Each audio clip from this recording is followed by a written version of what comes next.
This is an interesting story that's been floating around on the internet recently. This article was published August 8th, 2022. It says, illegal production of Hamilton at Texas church ordered to close. The Door McAllen changed lyrics to Lin Manuel Miranda's musical to include biblical references in an anti-LGBT plus closing sermon.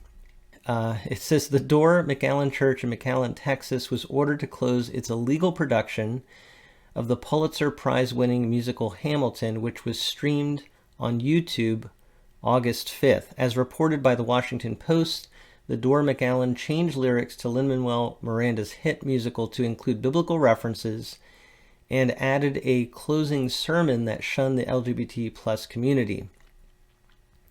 Now, this is being given from a secular perspective. I haven't actually seen this production.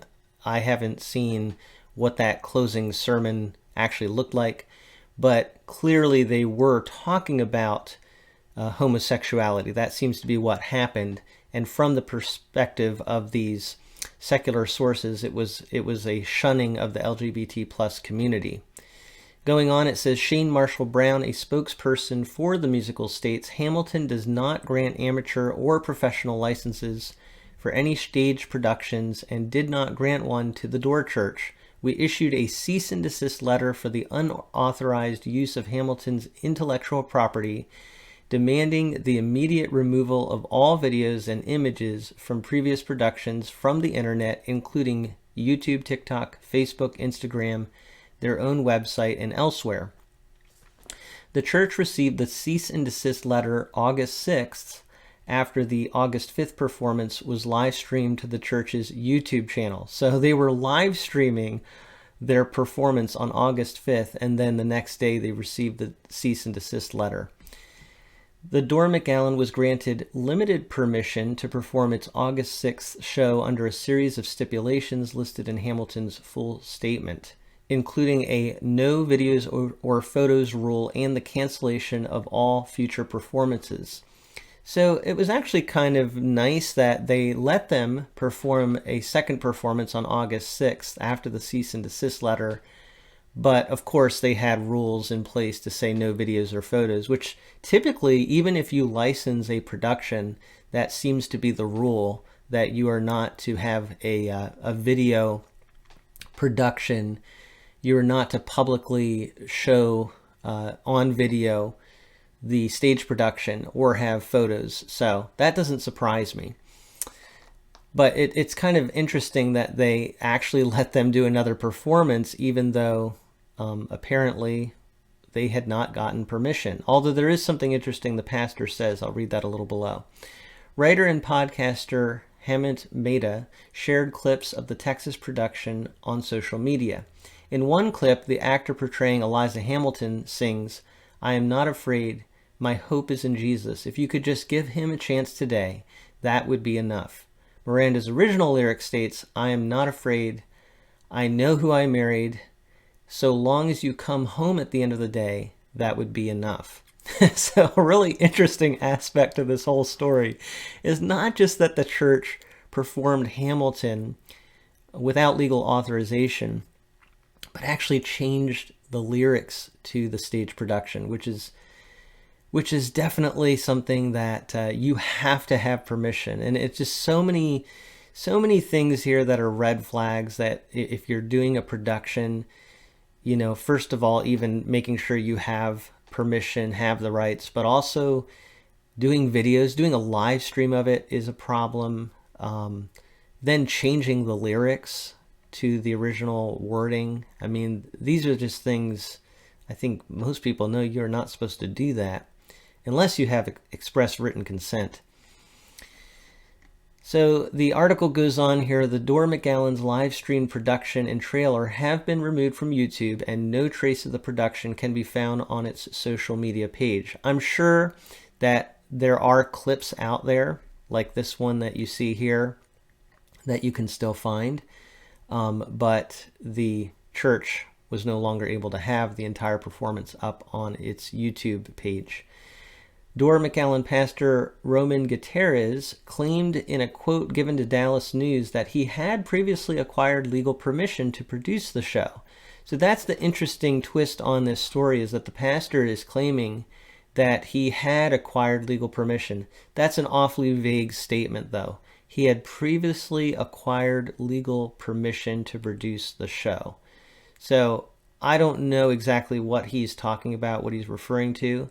It does say here more conversations surrounding the production are expected to be held in the coming days. So maybe we'll hear more of the details as this story unfolds. They do have Hamilton's full response statement here. And what they're saying from their side is that they do not grant amateur or professional licenses for any stage productions and did not grant one to the Door Church, which is in contradiction to what the pastor was indicating here. Clearly, though, some red flags, as I pointed out. But from a larger perspective, and I'm commenting on this as a Christian, I think this is a story that is indicative of many of the issues that we're facing as Bible-believing Christians in America. And what I want to really point out here is that a lot of times we shoot ourselves in the foot. We're doing things that are not really the world attacking us. It's just we're doing things in such a way that really the world has grounds to place blame on us. Now, I realize that a lot of things that we are charged with as Christians aren't necessarily true, or they're stretched out of proportion.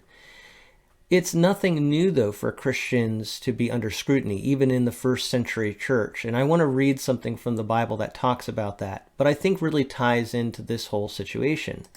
It's in 1 Peter chapter 3, and I'm going to start in verse 15 here. He says, "In your hearts, honor Christ the Lord as holy, always being prepared to make a defense to anyone who asks you for a reason for the hope that is in you.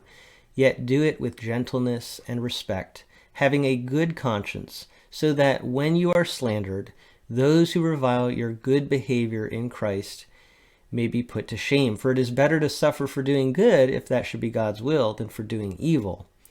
You really see the point that he's making here, that, of course, people are going to speak against us as Christians.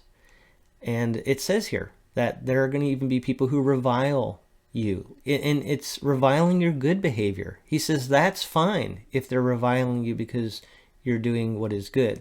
And that's why he says here, having a good conscience. Make sure that what you do in good conscience, so that when you are slandered, those who revile your good behavior in Christ may be put to shame. That's a really important principle for us as Christians, and I think it's one that we've failed at a lot. And I hope that a situation like this will really cause us to take a look at how we're presenting ourselves to the outside world. And I know some people will say, well, we shouldn't be so concerned about what people on the outside think of us, because we just need to stand for what's right. And I do think the church meant well. I think that this church meant to do something good. However, what Peter is talking about here is making sure you do things in good conscience, do things with integrity, so that when people slander you, ultimately those on the outside are going to see, yeah, there's not really grounds for the attacks that these Christians are receiving. On the other hand, when you don't do things with integrity, when you do things that, frankly, are just not very wise to do, taking a stage production that's so popular and then reinventing it, putting your own words to it. I mean, you could just see this as setting up really for a bad outcome. And again, I know that Christians, in situations like this mean well, but I think we really need to learn from this. And of course, apply the biblical principles here. We need to think about, are we doing things in a way that is with integrity, that is above board? Are we doing things in a way that we know that when people scrutinize what we're doing, we could say, yeah, we have done things in a way that is right, that is justified, we have a good conscience. I think that's something we should really take away from this, because if there's one thing that you can point out, even if the church meant well, it's that they are doing things, changing lyrics, putting this production online, and doing really all of this without permission. and we need to make sure that we do things with integrity. So yes, evangelicalism really does have a PR problem, and this is just one example of what we are doing. And as I said, I think we're doing it to ourselves in many cases, and I think we really need to learn from this. I'd love to hear what you think in the comments section below, but thank you so much for taking some time to listen to some of my thoughts on this situation, brought to you from A Frisch Perspective.